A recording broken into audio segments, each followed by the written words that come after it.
welcome to the Teacher Resource Channel, where we talk resources.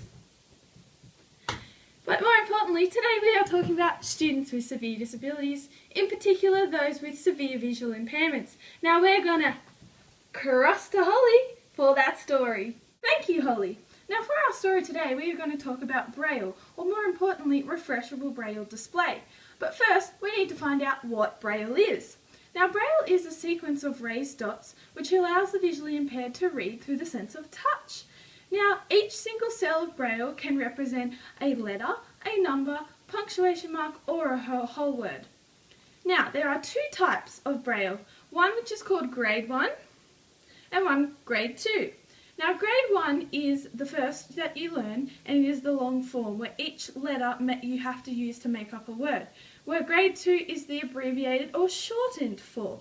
25% of the children registered with the Australian Visually Impaired Register are Braille users, so it's a very important resource to use in the classroom. But with the digital age and the enhancement of technology, we now have Refreshable Braille display, which we can use in the classroom to better enhance the functionality of normal. Refreshable Braille display is a small technological device that enables the refreshing of Braille through the bottom layout. Instead of being able to flick through pages of Braille, the student can now refresh the new Braille characters through the click of a button. It can be connected to iPhones, iPads, computers, laptops, smartboards, or really any other tablet or device. It is done through a USB cord or in more newer models wirelessly. So, you might be asking, how do we use this in the classroom? Well, this device, I've made a model for you. It's about this big, and with newer models it's actually half the size. Now, it has functions buttons at the top which allow you to go from Braille to note-taking abilities.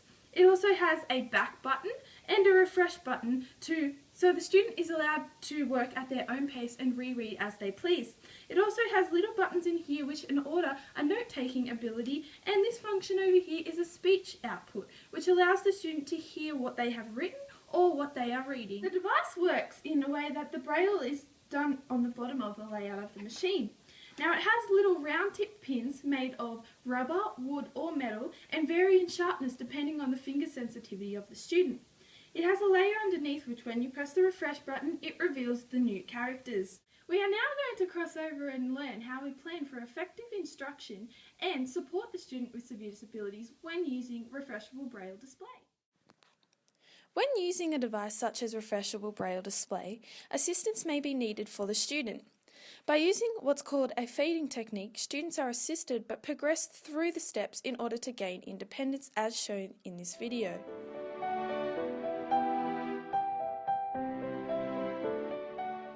Verbal instructions is a very important aspect of teaching for the visually impaired. Using clear, concise instructions, using repetition, appropriate vocabulary that you want them to use, and also using their name when directing or talking to them is an important thing to remember. Okay, Sally, we're going to watch Go Girl now. Can you show me how you read Go Girl on the Refreshable Braille display? Excellent job. And can you press the next button? Excellent.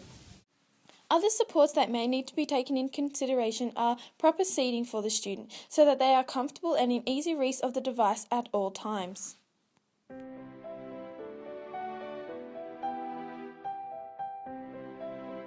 Ideally, the student should be upright with fingers within close proximity to the Braille display.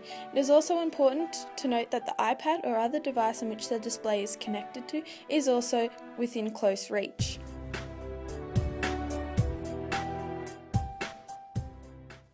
Another thing that a teacher can do is take data when introducing such a device as Refreshable Braille display.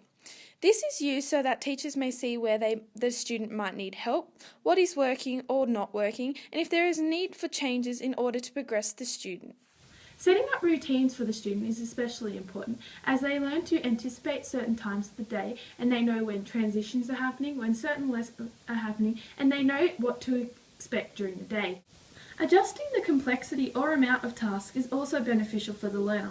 They stay on task as their engagement level is high, and they also learn to work independently without reliance on the teacher and LSA. Wow, Holly, I learnt a lot and I hope the viewers did too. Now, if you want any additional information on Braille, Refreshable Braille display, or how to incorporate these in the classroom successfully, please follow the links below.